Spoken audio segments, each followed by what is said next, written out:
Good morning. Unique education channel पर आपका बहुत बहुत स्वागत है। एक बात बताइए, क्या आप अपने सिलेबस के बारे में पता किए हैं? जिसकी भी तैयारी कर रहे हैं या फिर जिसका भी फॉर्म आप भविष्य में डालेंगे, क्या उसका सिलेबस पता किए हैं? क्या उसके अकॉर्डिंग आप पढ़ाई कर रहे हैं? क्या आपके दिमाग में रहता है कि हमारा सिलेबस यही है, यही हमें पढ़ना है?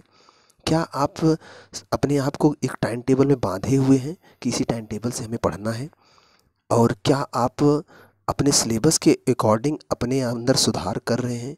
क्या आपका प्रैक्टिस सेट जो एक हफ्ते पहले जिसमें 10 गलत हो रहा था, क्या उसमें सुधार होकर अभी 4-5 गलत हो रहा है? ऐसा हो रहा है मतलब कि कमियां मतलब गलतियां कम हो रही हैं और जो सही हो रहे थे क्वेश्चन वो ज़्यादा हो रहे हैं? क्या ऐसा कुछ हो रहा है? अगर ऐसा कुछ हो रहा है तो समझिएगा आप बेहतर हो, मतलब आप बेहतर तरीके से पढ़ रहे हो। लेकिन अगर इनमें से कुछ भी नहीं हो रहा है तो समझ लीजिए केवल आप टाइम पास कर रहे हो। और ध्यान रखिएगा, ये जो समय है आपकी ज़िंदगी का सबसे सुनहरा समय है। इसमें टाइम पास मत करिएगा। टाइम पास करेंगे, अभी दिमाग को बहुत अच्छा लगता है जब टाइम ऐसे बीतता रहता है और हम ऐसे घूमते टहलते पढ़ते रहते हैं। 2-4 साल बीतने के बाद ये टाइम एकदम से खटकने लगता है और फिर टाइम नहीं बचता कि कुछ कर लें। और इसी दौरान जब हम घूम रहे होते थे उसी दौरान कुछ बच्चे पढ़ के निकल जाते हैं। इसीलिए अपने को जागरूक रखिए, अपने को तैयार करिए। पढ़ना आपको है, पेपर आपको देना है, किसी जॉब में आपको जाना है, समाज में प्रतिष्ठा आपको बनानी है, किसी दूसरे को नहीं बनानी है। इसलिए मेहनत भी आपको ही करनी पड़ेगी। आज कोई टेस्ट नहीं है। आज हम आपको यूपी के बारे में कुछ बताएंगे। आप उत्तर प्रदेश के निवासी हो तो उत्तर प्रदेश के बारे में आपको कुछ जानना ज़रूरी है। उत्तर प्रदेश के बच्चों को इसके बारे में कुछ बेसिक नॉलेज होना बहुत ज़रूरी है। एग्ज़ाम से रिलेटेड प्लस वैसे भी जानकारी होना ज़रूरी है। इसलिए उत्तर प्रदेश के से कुछ चीज़ें मैं बताने चल रहा हूँ, ध्यान से समझिएगा, आपके एग्ज़ाम में भी बहुत काम आएंगे। चलिए शुरू करते हैं। ये मैप ध्यान से देखिएगा। इसमें यहाँ जो दिख रहा है ये है सोनभद्र, ये है ललितपुर। ललितपुर के जस्ट ऊपर आप देखेंगे ये झांसी है और ये सहारनपुर है।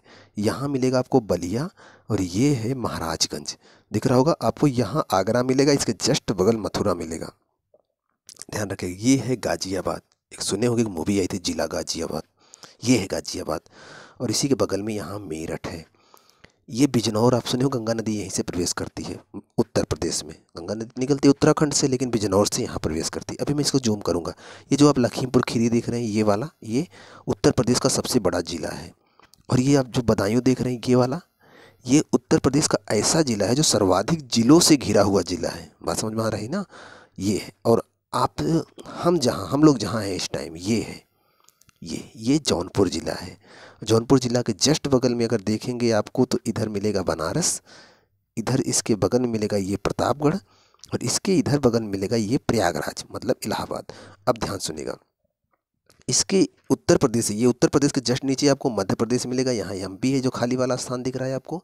इधर आपको मिल जाएगा राजस्थान, लेकिन इधर भी एमपी है, एमपी में ये घिरा हुआ, इधर भी एमपी, यहाँ पे यहाँ से राजस्थान मिल जाएगा आपको। और ऊपर आपको मिल जाएगा, यहाँ बगल में हरियाणा मिलेगा, उसके ऊपर हिमाचल प्रदेश मिल जाएगा, इधर उत्तराखंड मिल जाएगा, इधर आएंगे यहाँ नेपाल मिल जाएगा। इधर के क्षेत्र में ये जो आप महाराजगंज देख रहे हो इसके ऊपर नेपाल है। और यहीं पर आपको गोरखपुर में दिखाता हूँ जहाँ के हमारे सीएम साहब हैं। गोरखपुर से संबंधित हैं हमारे सीएम साहब। आइए मैं आपको जूम करते हैं, ध्यान से देखिए, गोरखपुर चलते हैं। आपको गोरखपुर दिख रहा होगा, ये रहा गोरखपुर, ये है गोरखपुर। यहाँ से हमारे सीएम साहब कभी सांसद थे, अभी विधायक हैं। ये महाराजगंज है और महाराजगंज, सिद्धार्थनगर, बलरामपुर, श्रावस्ती तो याद होगा आपको, गौतम बुद्ध से संबंधित है। इसके बाद यहाँ पर बहराइच है, ये भी आप जानते रहेगा। अब उत्तर प्रदेश से कुछ बेसिक तथ्य आपको बताते हैं।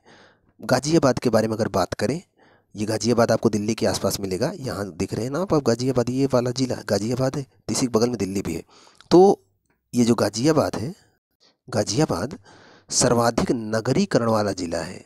उत्तर प्रदेश का सर्वाधिक नगरीकरण वाला जिला गाजियाबाद है। और सर्वाधिक जनसंख्या जन घनत्व वाला भी जिला है गाजियाबाद, मतलब जनसंख्या घनत्व यहाँ बहुत ज़्यादा है, मतलब कम जगह में ज़्यादा लोग रहते हैं। और बात करें अगर गौतम बुद्ध नगर, गाजियाबाद के जस्ट बगल में देखेंगे तो आप गौतम बुद्ध नगर भी है, ये भी उत्तर प्रदेश का एक ज़िला है। इसकी विशेषता क्या है कि यहाँ पर न्यूनतम लिंगानुपात है। पूरे उत्तर प्रदेश में सबसे कम लिंगानुपात 2011 की जनगणना के अनुसार यहाँ पर है, मतलब कि यहाँ पर लड़के ज़्यादा हैं, लड़कियाँ कम हैं। और सर्वाधिक साक्षरता वाला जिला है। दूसरी बात, ये सबसे ज़्यादा साक्षर है पूरे उत्तर प्रदेश का। सब जितने ज़िले हैं उसमें सबसे पढ़ा लिखा जिला गौतम बुद्ध नगर। एक बात सोचिए, जो जिला सबसे ज़्यादा पढ़ा लिखा है उस जिला में साक्षरता दर लिंगानुपात कितना कम है, अर्थात ज़्यादा पढ़े लिखे लोग लड़कियों को ज़्यादा मार रहे हैं। और बात करें अगर जनसंख्या में 10 की वृद्धि भी सर्वाधिक इसी जिले में हुई है गौतम बुद्ध नगर में। तो यहाँ पर तीनों फैक्ट में से सबसे दूसरा फैक्ट आपको याद रखना बहुत ज़रूरी है, एग्जाम से रिलेटेड बहुत इंपॉर्टेंट है, कई बार पूछा जा चुका है। न्यूनतम लिंगानुपात वाला जिला और सर्वाधिक साक्षरता वाला जिला कौन सा है? गौतम बुद्ध नगर। आपको दिख रहा होगा, यहीं दिल्ली के पास मिलेगा गाजियाबाद, गाजियाबाद के पास ही मिलेगा आपको गौतम बुद्ध नगर, जो कि उत्तर प्रदेश का सबसे पढ़ा लिखा जिला है। बात करें अगर कानपुर नगर की, देखिए एक कानपुर नगर है, एक कानपुर देहात है। मैं आपको दिखाता हूँ, देखिए ये वाला मैप आप दिख रहा होगा आपको, ये कानपुर नगर है और इसी के बगल में ये वाला दिख रहा होगा कानपुर देहात है, दिख रहा है आपको। तो कानपुर नगर की बात करें तो सर्वाधिक महिला साक्षरता वाला जिला है, मतलब उत्तर प्रदेश में सबसे ज़्यादा पढ़ी लिखी महिलाएं कहाँ हैं? तो कानपुर नगर में है। और न्यूनतम 10 की वृद्धि दर, मतलब सबसे कम जनसंख्या 10 साल में जहाँ बढ़ी है तो वो कानपुर नगर की है। 2011 की जनगणना के अनुसार सबसे कम जनसंख्या वाला जिला, मतलब किस उत्तर प्रदेश किस जिले में सबसे कम जनसंख्या है? तो वो है महोबा। आप सुने होंगे, महोबा के 2 लड़ाके भी थे, आपको उनका नाम बताना है कमेंट बॉक्स में, जो इतिहास में अमर हो गए। 2 लोग थे, बहुत ज़्यादा प्रसिद्ध हैं वो, आपको उनका नाम पता होना चाहिए, कमेंट बॉक्स में बताइएगा। महोबा पान के लिए भी विख्यात है, जानते हो पान, यहाँ पर पान की खेती होती है।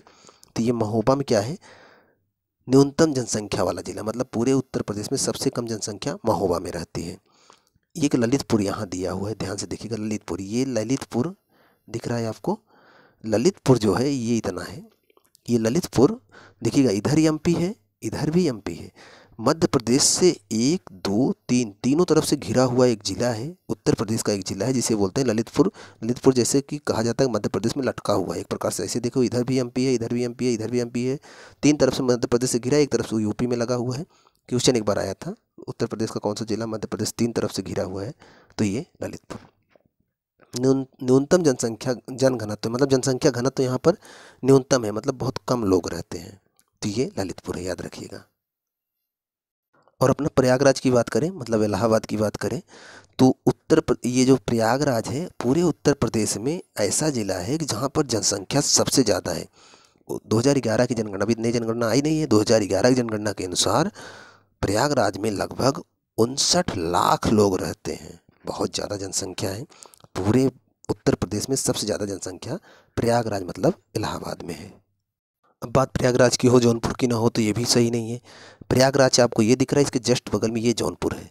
जौनपुर में जो है वो लिंगानुपात वाला सर्वाधिक लिंगानुपात है। ये बात, न्यूनतम लिंगानुपात का मतलब ये होता है कि लड़के ज़्यादा हैं लड़कियां कम हैं, लेकिन सर्वाधिक लिंगानुपात का मतलब ये है कि लड़के कम हैं और लड़कियां ज़्यादा हैं, मतलब जौनपुर में लड़कियां ज़्यादा हैं लड़के कम है। याद रखिएगा, उत्तर प्रदेश का सर्वाधिक लिंगानुपात वाला जिला जौनपुर है और न्यूनतम लिंगानुपात वाला जिला अभी मैंने आपको बताया था वही है जो सर्वाधिक पढ़ा लिखा है, याद होगा आपको, गौतम बुद्ध नगर।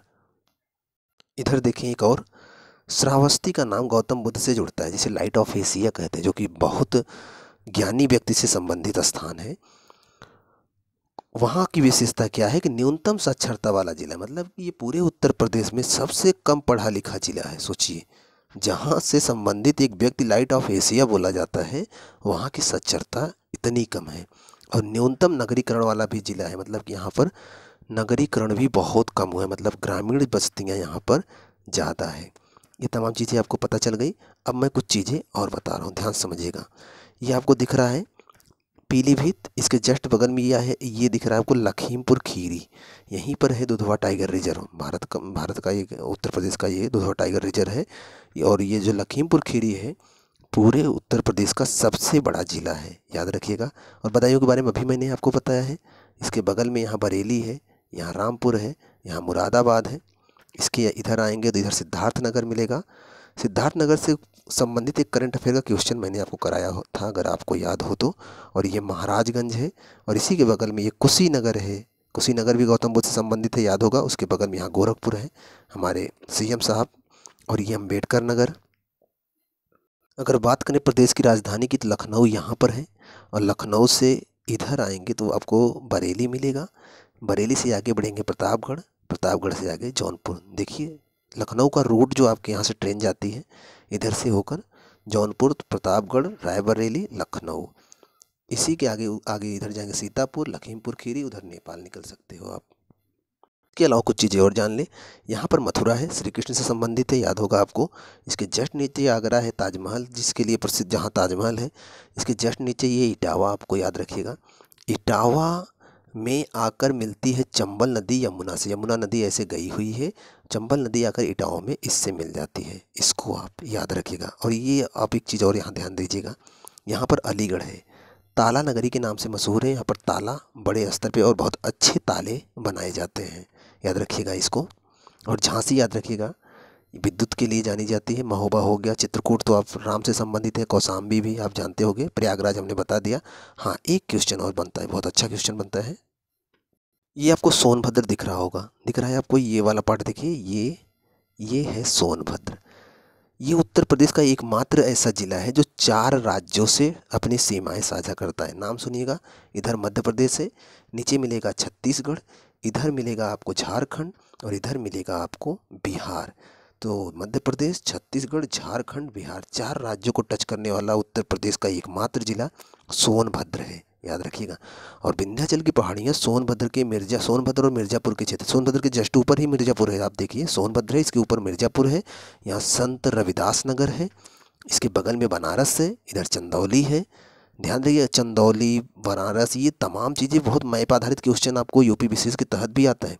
ये बलिया याद रखिएगा, ये तमाम चीज़ें आपको याद रखना। उत्तर प्रदेश का सबसे पूर्वी जिला है बलिया। आपके दिमाग में आता होगा कि इधर क्या है, इधर बिहार है, ये पूरा इधर का क्षेत्र है, ये बिहार है। इसके नीचे यहाँ मिल जाएगा आपको झारखंड, उसके नीचे छत्तीसगढ़, फिर इधर मध्य प्रदेश मिल जाएगा। यहाँ पर एक बात और जानते रहेगा, उत्तर प्रदेश में जो चूना पत्थर प्राप्त किया जाता है, चूना पत्थर, वो मिर्ज़ापुर और सोनभद्र, ये जो सोनभद्र है और जो मिर्ज़ापुर है, यहीं से चूना पत्थर प्राप्त किया जाता है। कुछ चीज़ें मैं बताता हूँ, याद रखिएगा। और उत्तर प्रदेश में जो कोयला प्राप्त, उत्तर प्रदेश का एक ही जिला है जहाँ से कोयला मिलता है, वो है सोनभद्र के सिंगरौली में। ये जो आपको सोनभद्र मैंने अभी दिखाया था, सोनभद्र के सिंगरौली में, यहाँ पर सिंगरौली मिलेगा आपको, यहाँ पर कोयला प्राप्त किया जाता है उत्तर प्रदेश में। और एक बात, उत्तर प्रदेश में जो कांच वाली बालू, मतलब जिस बालू से कांच बनाया जाता है, ये तो जानते हो आप ना, कांच मतलब शीशा, बालू से बनाया जाता है।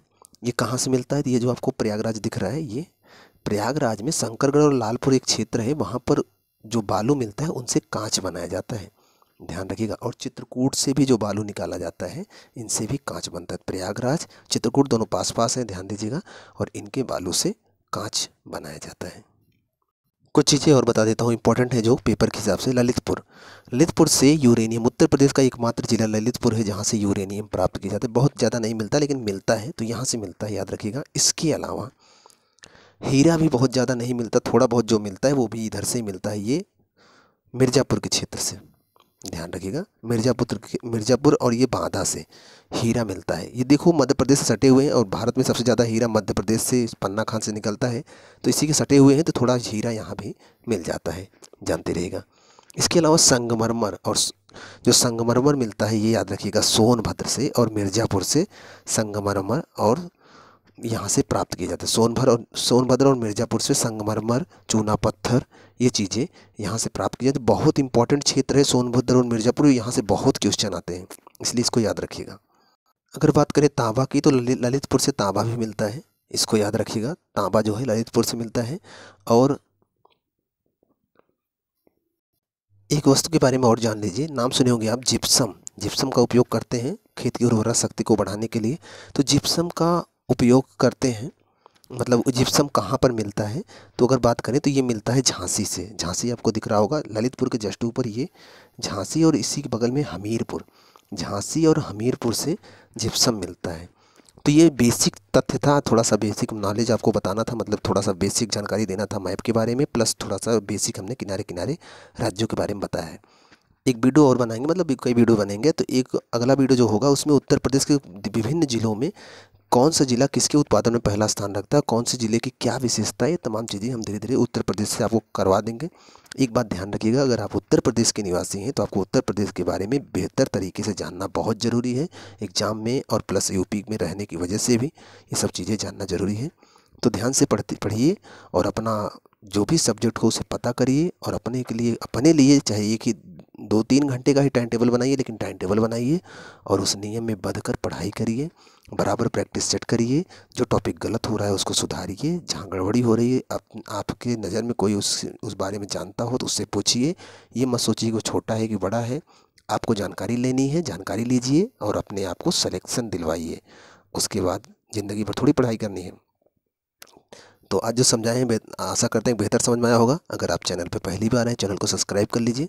मिलते हैं आपसे नेक्स्ट वीडियो में, तब तक आप पढ़ते रहें।